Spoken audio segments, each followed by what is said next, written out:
নোয়াখালী, ফেনী, লক্ষ্মীপুর সহ আমরা বানভাসী মানুষদের কষ্টের জন্য পাশে এসে দাঁড়াবার চেষ্টা করেছি। আমাদের সেই প্রিয় নেতা জনাব নুরুল ইসলাম বুলবুল আজকের অনুষ্ঠানে অন্যতম বিশেষ অতিথি, আপনাদের এলাকার কৃতি সন্তান। আমরা এক সময় ছাত্র আন্দোলনের রাজপথে কর্মী হিসেবে কাজ করেছি, এখনো বাংলাদেশ জামাত ইসলামের কর্মী হিসাবে ঢাকার রাজপথে কাঁধে কাঁধ মিলিয়ে কাজ করার চেষ্টা করছি। আপনাদের প্রিয় মানুষ ডক্টর মোহাম্মদ রেজাউল করিম, উপস্থিত জামাত ইসলামী ছাত্র শিবিরের সম্মানিত নেতৃবৃন্দ, আমার একান্ত শ্রদ্ধাভাজন সুধীবৃন্দ, সাংবাদিক বন্ধুগণ, ভাই এবং বন্ধুগণ, সম্মানিত এলাকাবাসী, আসসালামু আলাইকুম ওয়া রাহমাতুল্লাহি ওয়া বারাকাতুহু।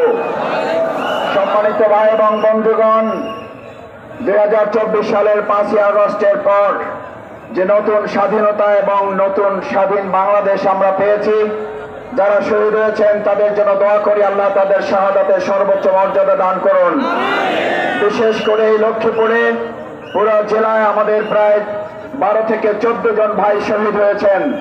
আল্লাহ তাআলা এই শহীদের রক্তে রঞ্জিত এই লক্ষ্মীপুর জেলায় আগামী দিনের সন্ত্রাস মুক্ত একটি লক্ষ্মীপুর জেলা হিসাবে কবুল করুন। বাংলাদেশ জামাত ইসলামী এই লক্ষ্মীপুরে তৈরি করে ডক্টর রেজাউল করিম, আর আপনারা তৈরি করেছিলেন সন্ত্রাসী তাহের। বাংলাদেশ জামাত ইসলামী তৈরি করে দেশের মানুষের সূর্য সন্তান, আপনারা তৈরি করেছিলেন এদেশের ছাত্র সমাজের বুকে গুলি চালানো সন্ত্রাসী টিপুকে আপনারা তৈরি করেছিলেন। তাহের টিপুর জমানা শেষ, ছাত্র জনতার বাংলাদেশের লক্ষ্মীপুর সহ আর কোন একটি ইঞ্চি মাটিতে সন্ত্রাসীদের গঠফাদার তৈরি হতে দেওয়া যাবে না। লক্ষ্মীপুরের সংগ্রামী ভাইরান, বাংলাদেশ জামাত ইসলামী 2024 সালের 5ই আগস্ট আমরা নতুন করে প্রত্যয় নিতে চাই। আপনারা বিগত 15 বছরে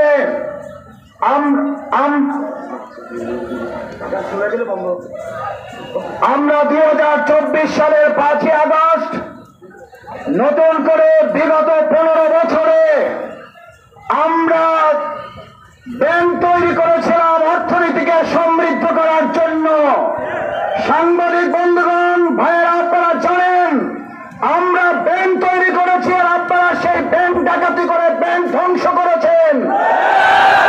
আপনার বাবার সময় ছিলেন কম্বল চোর, এখন আপনারা ব্যাংক ডাকাত। আপনারা উন্নতি করেছেন, চোর থেকে আপনারা ডাকাতে উন্নীত হয়েছেন। বাংলাদেশে বিশ্বের মানচিত্রে আমাদেরকে অপমান লাঞ্ছিত করেছেন। তারা শেয়ার বাজার লুট করে প্যান্ট পরার সুযোগ পান নাই, লুঙ্গি পরে নৌকায় উঠতে হয়েছে। কি লাভ হয়েছে? কি লাভ হয়েছে? প্যান্ট তো পরতে পারলেন না।